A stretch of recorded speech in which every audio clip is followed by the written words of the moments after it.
Assalamualaikum warahmatullahi wabarakatuh. Halo teman-teman, gimana nih kabarnya di rumah? Semoga kalian sehat selalu dan selalu dalam lindungan Tuhan Yang Maha Esa. Amin, amin ya rabbal alamin. Oke teman-teman, di sini izinkan saya untuk memperkenalkan diri. Nama saya Adinda Pramita Zuhri selaku MC dan host podcast bertemakan organisasi di luar kampus Why Not. Nah, pada podcast kali ini kita kedatangan tamu yang sangat amat luar biasa nih. Kira-kira teman-teman ada yang bisa tebak nggak ya tamunya siapa? Nah, tamu kita kali ini adalah Kak Aris Christian Manulang. Kak, gimana kabarnya Kak Aris? Kabar baik. Bisa sapa teman-teman yang ada di studio ataupun di rumah? Halo teman-teman yang ada di studio ataupun yang ada di rumah, perkenalkan.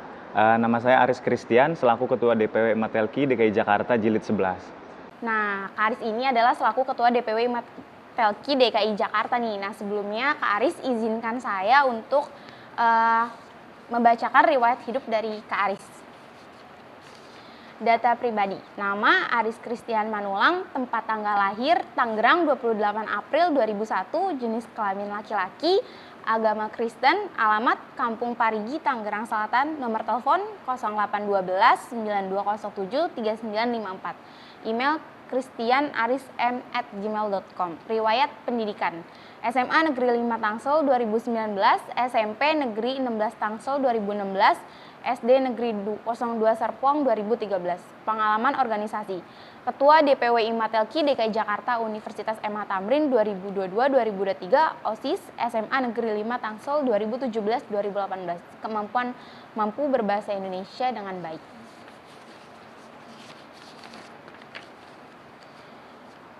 Nah, sebelum itu izinkan saya untuk memaparkan sedikit gambaran tema pada podcast spesial kali ini. Organisasi berasal dari kata organon dalam bahasa Yunani, yaitu berarti alat. Definisi organisasi telah banyak dikemukakan oleh para ahli baik dari dalam maupun luar negeri. Secara garis besar, pengertian dan definisi organisasi adalah suatu kelompok terdiri atas dua atau lebih satu orang yang saling bekerja sama untuk mencapai tujuan tertentu secara bersama. Matelki adalah kepanjangan dari Ikatan Mahasiswa Teknologi Laboratorium Medik Indonesia yang terbentuk berawal dari kekosongan ruang berpendapat dan berbagi dengan background pemikiran yang sama tentang teknologi laboratorium medik.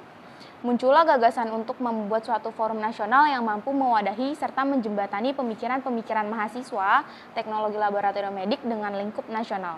Gagasan pemunculan wadah nasional ini akhirnya dapat terlaksana melalui musyawarah nasional yang diberi nama Kongres 1 Matelki yang diselenggarakan di Kota Surakarta pada tanggal 15 sampai 17 April 2012. Oke, sudah saya jabarkan ya Sobat LM tentang apa sih itu organisasi dan apa sih itu Matelki. Pasti banyak nih Sobat LM yang mau bertanya bagaimana berorganisasi di luar kampus. Oke, Kak Aris, bisa kita langsung mulai ya? Boleh. Kita mulai dengan pertanyaan yang akan saya bacakan ya Kak. Ada pertanyaan pertama. Benefit apa yang kakak dapat selama Kak Aris mengikuti suatu organisasi di Matelki? Mungkin langsung ke benefitnya ya.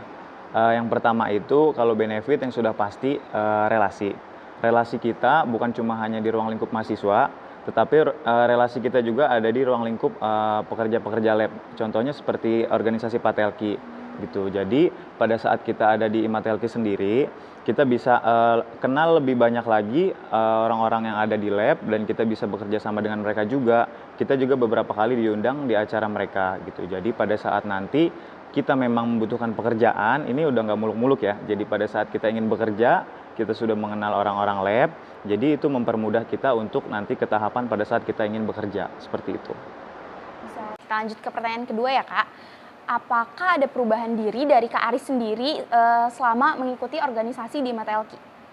Kalau untuk perubahan diri sih udah pasti banyak gitu, karena yang pada awalnya belum mengenal ruang lingkup luar, awalnya belum tahu kampus-kampus luar se-Jakarta. Jadi kita yang awalnya nggak tahu jadinya tahu gitu, karena acara-acara tersebut dilaksanakan di kampus-kampus yang berbeda. Contohnya belum lama kita juga melaksanakan acara di kampus Genesis Medicare yang ada di Depok gitu. Kita juga sering melaksanakan acara di Poltekkes Banten, di MH Tamrin juga pernah waktu itu, dan kita juga pernah melaksanakan acara di UHAMKA juga kita pernah. Jadi banyak sih pengalamannya juga dan perubahan-perubahan juga, jadi yang awalnya nggak tahu kita jadi tahu, seperti itu Kak. Oke, kita lanjut pertanyaannya ya Kak. Gimana sih Kak pengalamannya selama berorganisasi nih yang udah Kakak jalanin selama ini? Itu berat apa enggak sih Kak menurut Kak Aris? Kalau untuk beratnya sih udah pasti berat. Kalau untuk berorganisasi itu udah pasti berat. Dan balik lagi ke komitmen kita di awal gitu. Jadi pada saat kita sudah memutuskan untuk memilih berorganisasi, jadi seharusnya kita harus berkomitmen dan kita harus berani untuk menyelesaikannya juga gitu. Apa keputusan yang sudah kita ambil harus kita selesaikan juga, jangan lari dari tanggung jawab gitu. Kalau dibilang berat sih memang sudah pasti berat ya, tapi ya udah jalanin aja. Nanti juga selesai. Kak, relasi yang Kakak dapet nih bisa bermanfaat bagi sekitar dan kedepannya contohnya bagi pekerjaan dan pendidikan yang tadi kayak Kak Aris sudah jelasin. Tapi itu pasti nggak sih Kak? Kayak pasti bakalan dapet gitu? Kalau untuk kemungkinan pasti atau nggak pastinya sih, saya nggak bisa menjamin juga. Tapi intinya untuk saat ini saya udah berusaha untuk mencari relasi untuk masa depan nanti. Gitu. Jadi semoga pada saat nanti sudah lulus kuliah, jadi ada channel ataupun jadi lebih mudah lagi mencari pekerjaan. Seperti itu sih. Nah, banyak nih Kak, sobat mintel atau sobat analis yang bertanya-tanya soal organisasi di luar kampus tuh kayak gimana? Apa sih yang bisa Kakak lakukan buat mempromosikan organisasi Kakak sendiri tuh kayak gimana caranya? Caranya mempromosikan sih yang sudah pasti pertama kalau untuk adik-adik kelas saya di Tamrin, pelan-pelan sih memang. Pertama diajak ngobrol dulu, kegiatannya apa aja gitu. Terus ditanya, ada loh organisasi eksternal namanya Imatelki gitu. Pelan-pelan, pelan-pelan. Nanti lama-kelamaan mereka penasaran, barulah saya mempromosikan organisasi Imatelki.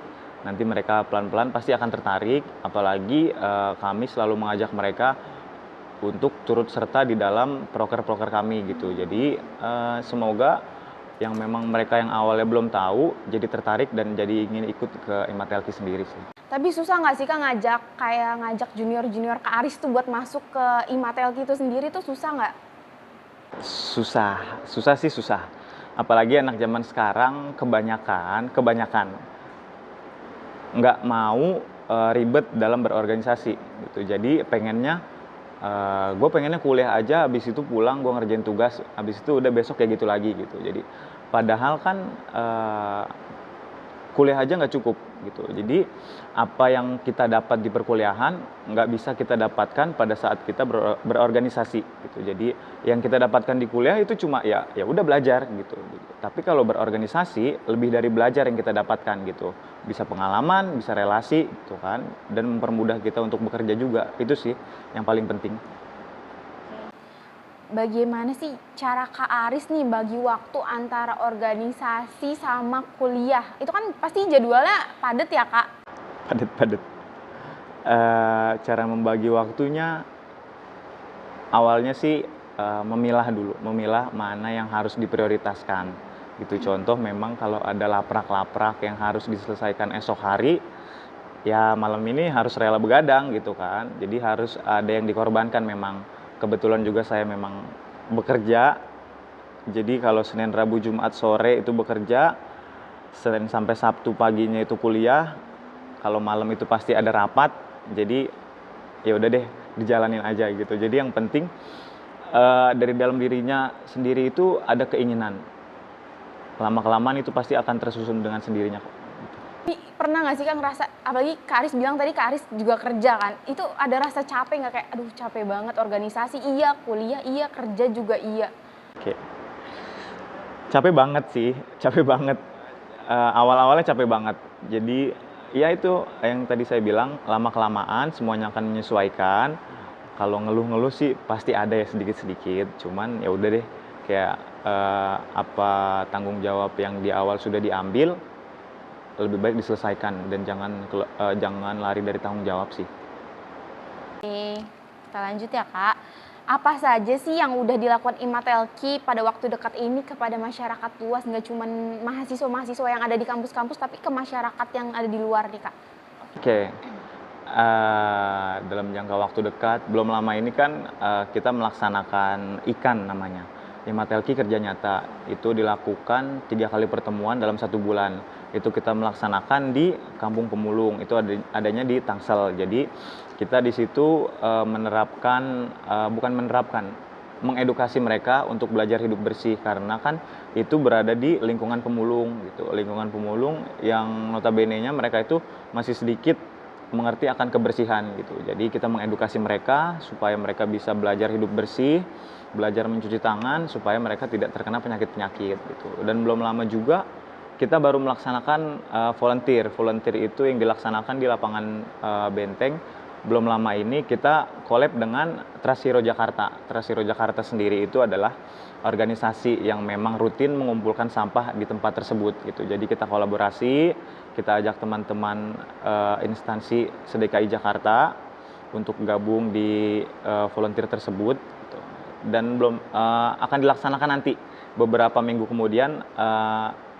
Kita akan melaksanakan yang namanya Imatelki Cares About Parents. Jadi kita akan melaksanakan itu di Panti Jompo. Agendanya adalah kita akan cek gula darah, cek tensi. Jadi semoga orang-orang tua yang ada di sana bisa tetap terjaga kesehatannya. Seperti itu. Kan kalau ke mahasiswanya aja kan kata Aris susah ya buat kayak gitu-gitu tuh. Nah kalau ke masyarakat tuh sama nggak sih Kak susahnya atau malah lebih gampang gitu loh? Sebetulnya mahasiswa ataupun ke masyarakat memiliki tingkat kesulitannya masing-masing gitu. Kalau ke mahasiswa mereka nggak mau, kalau contohnya kita mau ngajak berorganisasi nih, mereka kadang mikir organisasi pentingnya buat apa sih ke depannya gitu. Nanti gue jadi nggak ada waktu buat nongkrong deh kalau udah berorganisasi gitu kan. Itu kesulitan untuk yang mahasiswa. Tapi kalau kesulitan untuk masyarakat sendiri, mereka kadang curiga gitu. Ini organisasi bener gak gitu, organisasi ini tujuannya mau ngapain kita sih gitu. Kadang apa jangan-jangan ini organisasi bodong gitu, nanti kita bakal ujung-ujungnya dimintain duit gitu. Itu sih tingkat kesulitannya masing-masing berbeda-beda memang. Kita lanjut ya Kak. Kita sebagai ATLM, apa sih Kak kerugian kita jika tidak mengikuti organisasi Imatelki? Kerugiannya menurut saya itu kerugiannya rugi banget sih. Rugi banget, apalagi di TLM sendiri ini kan membutuhkan kemampuan dalam berorganisasi juga. Jadi organisasi Imatelki ini akan berlanjut pada saat nanti kita sudah bekerja di lab. Yang tadi saya bilang organisasinya namanya Patelki gitu. Jadi kalau memang kita sudah berorganisasi pada saat menjadi mahasiswa, pada saat nanti kita bekerja di lab pun pasti kita ada keinginan untuk berorganisasi gitu. Jadi kalau kerugiannya pada saat kita tidak mengikuti organisasi menjadi mahasiswa, nanti pada saat bekerja di lab tiba-tiba ada keinginan menjadi anggota organisasi, itu ribet sendiri. Jadi yang lain udah memulai berorganisasi dari mahasiswa, kalian baru mau memulai pada saat sudah bekerja gitu. Nanti kan kalian jadi baru dari nol, sedangkan teman-teman yang lain udah belajar berorganisasi dari mahasiswa gitu. Jadi kayak rugi sendiri sih pasti. Nah, apa alasan Kakak ikut organisasi di luar kampus, sedangkan yang di dalam kampus aja tuh mungkin terbilang sangat sibuk Kak? Alasannya mungkin cerita sedikit ya. Awalnya kan saya kampusnya itu ada di Jakarta Barat. Nggak usah disebut namanya deh gitu. Jadi saya ini baru pindah di Universitas MH Tamrin baru di semester 4 ke 5. Saya baru pindah, jadi semester 1 sampai 3 saya berkuliah di Jakarta Barat, ada di Rawabuaya gitu. Jadi pada saat itu di kampus tersebut organisasi internalnya memang sedikit. Jadi kurang aktif, bisa dibilang kurang aktif. Kebetulan dengan sifat saya yang memang bosen nih kayak gini terus, hidup kayak gini-gini aja gitu. Apa sih yang untuk kedepannya yang enak apa ya gitu. Barulah ada kakak tingkat saya yang menawarkan gitu. Kebetulan dia juga ada di Imatelki. Beliau menawarkan, Riz coba aja di Imatelki gitu. Imatelki relasinya luas loh gitu. Baru awal mula sih ikut-ikut acara dulu, kayak ikut-ikut menjadi peserta. Setelah jadi peserta, oh iya ya, kayaknya cocok nih. Kayaknya asik nih gabung di Imatelki gitu. Lalu pada saat kaderisasi ikut semua kaderisasinya, mulai dari awal sampai akhir, sampai pada saat wawancara, barulah ikut, akhirnya keterima. Dan pada saat udah keterima itu, ternyata kejebaknya bukan kejebak gimana ya, kayak kejebak, Riz ajuin jadi ketua juga ya gitu. Jadi awalnya pengen jadi anggota aja, kok tiba-tiba pengen diminta buat jadi ketua juga gitu. Tapi udah deh, habisnya nggak ada lagi kan, nggak ada lagi perwakilan dari kampus yang dulu itu. Akhirnya dengan berat hati mengajukan buat jadi ketua, memaparkan visi dan misi, itu kan, tanya jawab dengan pertanyaan-pertanyaan yang dilemparkan oleh demisioner. Akhirnya terpilihlah, pada saat acara tersebut terpilihlah saya menjadi ketua gitu. Jadi awalnya sih nggak terfikirkan buat jadi ketua dan tidak terfikirkan juga bakal keterima di Imatelki, tapi memang jalannya seperti ini kali ya. Jadi oh jadi kayak gini rasanya Imatelki gitu. Jadi berarti pas Kak Aris baru daftar nih terus udah lolos itu langsung nyalonin jadi ketua? Betul, langsung diminta untuk Riz calonin juga jadi ketua ya gitu. Karena dari setiap kampus pada saat nanti kita ada musyawarah wilayah tersebut harus ada dari setiap kampus yang mewakilkan untuk maju menjadi ketua gitu. Jadi diadu lagi dari beberapa kampus tersebut. Tuh, kebetulan dari kampus saya sendiri yang dulu itu nggak ada yang mau maju. Jadi kalau bahasanya itu saya yang menjadi tumbal gitu. Jadi ya udah deh nggak apa-apa gitu. Akhirnya kepilih juga deh. Gitu. Tapi Kak Aris di kampus sendiri ikut organisasi yang ada di dalam kampus nggak? Kalau ini kan Imatelki di eksternal ya? Eksternal, betul. Kalau yang di kampus ikut juga nggak tuh Kak? Kalau yang di kampus dulu BEM dan Himanya ikut gitu, BEM dan Himanya ikut. Tapi kalau yang di kampus sekarang di Universitas MH Tamrin, dan setelah masuk di Universitas MH Tamrin itu kan kebetulan saya juga udah menjadi ketua, jadi udah dapet sibuk-sibuknya nih itu kayak ya udah deh nggak usah ikut internal lagi gitu, karena ini pun susah ngebagi waktunya sebenarnya gitu, gimana nanti ikut internal lagi gitu, jadi takutnya nggak pegang semua. Oke, lanjut ya Kak. Bagaimana suatu organisasi dapat dikatakan sudah baik dan bagaimana juga cara mewujudkan hal-hal tersebut? Menurut Kak Aris gimana? Bagaimana organisasi pada Bisa dibilang udah baik nih organisasi ini, dan gimana cara ngewujudinnya tuh biar jadi baik gitu Kak? Sebenarnya baik itu relatif sih. Tapi kalau menurut pandangan saya, gimana organisasi bisa disebut sudah baik pada saat semua anggotanya sudah bisa diajak kerjasama.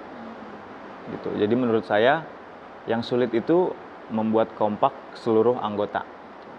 Jadi bukan perihal tentang selesai program kerja, bukan tentang kita harus bertanggung jawab ke atas, kita menyelesaikan gitu. Tapi bagaimana caranya kita bisa tetap berjalan bersama-sama dengan kompak, dan pada saat kita nanti sudah selesai, agar kekompakan tersebut masih terjalin gitu. Itu sih menurut saya. Kan susah ya Kak nyatuin satu kepala sama kepala-kepala lainnya tuh. Nah Kak Aris tuh kalau misalkan ada satu anggota Kak Aris nih yang kayak wah ini susah nih, Kak Aris tuh gimana tanggapannya, responnya, cara ngasih taunya tuh gimana? Cara ngasih taunya kalau memang merekanya susah sekali dua kali oke, masih bisa dibilangin dengan baik-baik ya. Dan juga di Imatelki tersebut kan ada beberapa departemen dan setiap anggota ada pertanggungjawabannya dari si kepala departemen tersebut. Gitu. Jadi pertama saya sendiri pasti akan menegur ke kepala departemen tersebut gitu. Setelah itu si kepala departemennya sudah tidak bisa menangani si anggota tersebut, barulah saya yang turun gitu. Jadi memang ada step by stepnya, bukan langsung saya yang turun, tapi ada kepala departemen tersebut yang mengurus terlebih dahulu. Kalau memang mereka sudah tidak bisa, sudah lepas tangan atau sudah tidak mampu, barulah saya ikut membantu gitu. Jadi memang benar sulit untuk menyatukan beberapa kepala. Itu apalagi dari setiap kita memiliki karakter dan sifat masing-masing ya kan. Apalagi yang merekanya belum pernah berorganisasi, nggak suka diatur, itu susahnya pakai banget. Jadi memang harus banyak-banyak sabar, apalagi kalau menjadi ketua. Lanjut ke pertanyaan selanjutnya ya Kak, apa saja sih Kak hal yang harus kita siapkan jika ingin bergabung dengan Imatelki? Yang perlu disiapkan itu sebenarnya nggak perlu muluk-muluk dan nggak banyak sih. Yang perlu dipersiapkan itu cuman memang keinginan kita yang pertama, keinginan kita berorganisasi dan kita harus mau bekerja sama, itu sih intinya. Bekerja sama dengan teman-teman nantinya, dan ini kan satu periode itu memang tidak sebentar. Satu periode itu ada kurang lebih bisa dibilang 1 tahun deh gitu. Jadi pada saat 1 tahun ini, apakah kita siap, apakah kita rela mengorbankan waktu-waktu nongkrong kita, waktu-waktu yang memang sebenarnya kita bisa ngobrol, bisa main sama teman-teman kampus gitu kan. Apakah kita siap waktu itu semua akan dipangkas dengan berorganisasi yang harusnya malam-malam bisa nonton drakor ya kan, bisa sambil main game, tapi malam-malam malah rapat gitu. Itu sih yang harus dipersiapkan, harus kesiapan mental juga. Tapi kalau kayak berkas-berkas atau kayak kayak gitu tuh semacam berkas atau surat-surat tuh ada nggak sih Kak? Kalau untuk berkas nggak ada, tapi nanti mungkin kita akan mengadakan form seperti pembuatan CV gitu. Jadi nanti di situ ada pengisian biodata. Pokoknya nanti di situ kita membuatkan untuk kalian supaya bagaimana caranya kalian tidak kesulitan untuk masuk ke IMATELKI sendiri gitu. Jadi tidak susah pokoknya. Jadi jangan lupa bergabung, intinya gitu aja. Berarti tes wawancara kayak semacamnya juga nggak ada tuh Kak? Wawancara itu nanti ada di tahap terakhir gitu, tahap terakhir dari tahap kaderisasi kami.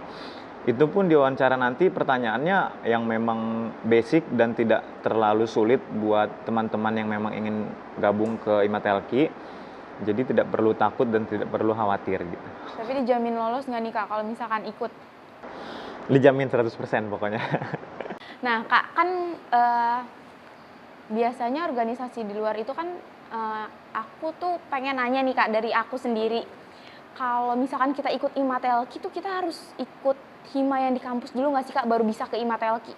Kalau untuk ikut IMATELKI tidak perlu ikut organisasi internal kampus ataupun hima, tidak perlu. Jadi di IMATELKI sendiri kami membebaskan kalian dalam artian pada saat kalian ikut IMATELKI, kalian boleh ikut yang lain-lain juga gitu. Asalkan IMATELKI tidak terlepas dari kalian gitu. Jadi intinya kalian sudah tergabung di IMATELKI, kalian tidak bisa keluar di tengah jalan.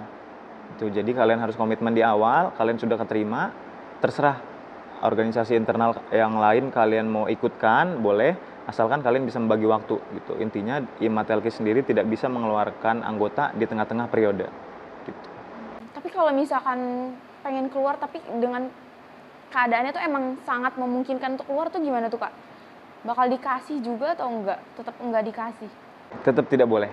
Sejauh ini sih belum ada yang memang mengeluarkan anggotanya di tengah periode. Dari jilid-jilid sebelumnya pun tidak pernah ada yang terjadi hal seperti itu. Jadi kemungkinan kalau emang anaknya udah nggak pengen ikut, biasanya sih tiba-tiba menghilang aja. Tiba-tiba menghilang, nggak mau gabung ke kita lagi, sampai pada akhirnya pun mereka nggak kelihatan gitu. Jadi memang terlihat yang dari awal ingin berorganisasi ataupun tidak berorganisasi, itu terlihat nanti di tengah. Itu namanya hukum alam. Nanti mereka akan tersisih dengan sendirinya. Gitu. Berarti nggak dikeluarkan secara resmi ya Kak istilahnya kayak ya udah biarin aja hilang aja gitu sendiri. Nggak boleh. Nggak boleh. Oke, kita lanjut. Bagaimana sih Kak peran universitas dalam keterlibatan mahasiswa dalam organisasi di luar kampus? Peran universitas. Beberapa bulan yang lalu saya dari Bengkulu ada acara PKN. PKN itu pokoknya kita di sana itu seperti membangun chemistry bersama dengan DPW-DPW lain. Itu kita di sana 2 hari 1 malam. PKN tersebut dilaksanakan di Bengkulu, dan peran universitas yang yang baru ini, Universitas MH Tamrin, mereka memang sangat berperan gitu. Mereka mensponsori saya untuk pembiayaan transportasi dari Jakarta ke Bengkulu, dari Bengkulu sampai pulang lagi ke Jakarta. Jadi menurut saya memilih kampus yang tepat gitu, karena Universitas MH Tamrin sendiri mensupport saya untuk mengikuti organisasi IMATELKI tersebut. Jadi peran universitas memang sangat penting di IMATELKI ini. Oke, pertanyaan selanjutnya ya Kak, apakah ada persepsi tertentu yang berkembang di kalangan mahasiswa atau staf akademik yang mungkin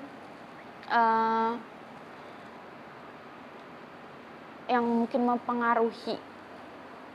Persepsi. Kalau untuk persepsi sampai sejauh ini belum ada. Jadi kemungkinan kalau untuk mereka sendiri, kalau ada juga yang memang tidak suka dengan Imatelki ada, dan juga ada yang memang mereka menganggap Imatelki ini kurang penting gitu. Jadi persepsi dari setiap orang itu memang berbeda-beda. Jadi kita tidak mempermasalahkan hal tersebut.